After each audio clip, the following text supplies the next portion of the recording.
Chapter 36, Colorado. An hour later, the plane landed in Colorado and I was transferred onto a van with the same intricate choreography.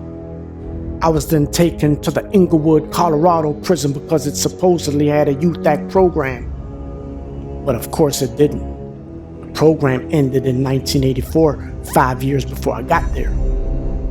The U.S. Defense Department and the U.S. Army Reserve Center was 7 minutes and 15 minutes away respectively. The prison had a small amount of cells that didn't lock because the bathrooms were down the hallway. It mostly had open cubicles with 2 bunk beds and some with 4. They had no doors. I was placed in a cubicle with a Piru blood from LA, Big Mo, a lawyer who was in prison for tax fraud, and a Crip from Portland, Oregon, Spanky. The compound consisted of Crips from Denver, Portland, St. Louis, and all over Cali. Bloods from mainly LA, Hells Angels, and Skinheads. In every federal prison, the proportion of convicts from a particular region fluctuates. In Lompoc, California, maybe 25 DC prisoners, but in Terre Haute, Indiana, maybe only 12, and in Lewisburg, Pennsylvania, maybe 200. Alliances sometimes fluctuate depending on the prison. In Colorado, it wasn't a DC crew or Baltimore or New York. It was East Coast. Everybody from the East Coast stuck together. There were guys closer to my age, early 20s, from Inglewood, California, South Central, LA, Kansas City, Missouri, and Seattle. I surpassed regional set tripping and dealt with men from all over the planet, yet still being loyal to my city, DC. All the young guys would sometimes roll together, depending on who the adversary was.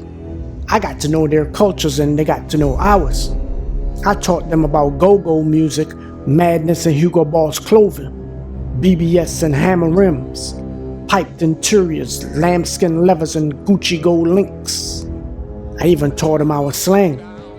They taught me about Parliament funkadelic music, lowriders, 6/4s, glass houses, Dayton rims, 16 switches, cornrows, Pendletons, Nike Cortez, khakis, Chucks, Lunks, gang signs, gang cultures, and their slogans.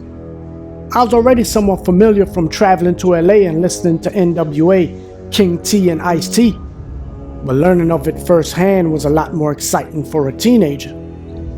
The prisons in the Midwest and West Coast even sold hair rollers and perms to cater to them. They had a cock diesel Crip dude on the compound that had hair that came down his back. Whenever he got his hair permed and placed in hair rollers, he would walk across the compound like the world belonged to him.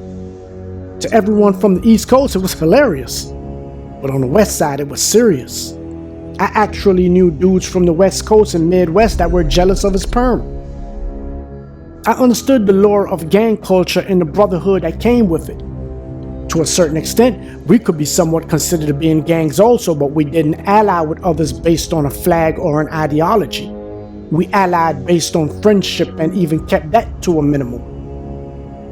The media called us crews. We didn't use a color as an identity or a gang sign, but everyone knew where we were from and we knew where everyone else was from.